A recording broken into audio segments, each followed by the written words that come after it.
નયન મળ્યા, હૃદય મળ્યા, હસ્તમેળાપના શુભ ચોઘડિયા મળ્યા, સાથી મળ્યા, સ્વજન મળ્યા, સાજન મહાજનના આશીર્વાદ મળ્યા, શંખનાદનો મધુર ધ્વનિ સંભળાય છે, દેવી દેવતાઓના આશીષ વરસે છે, સુગંધિત પુષ્પોની વર્ષા થાય છે અને આમ ઉજવાય છે વર અને કન્યાના હસ્તમેળાપનું શુભ મુહૂર્ત. હસ્તમેળાપ સમયે બ્રાહ્મણ શુભ શ્રીફળ અને સોપારી આપે છે અને સાથે આશીર્વાદ પણ આપે છે.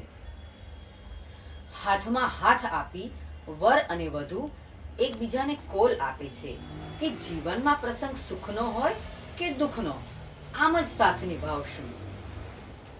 તેરે હાથ में मेरा हाथ हो, सारी जन्नतें मेरे साथ हो.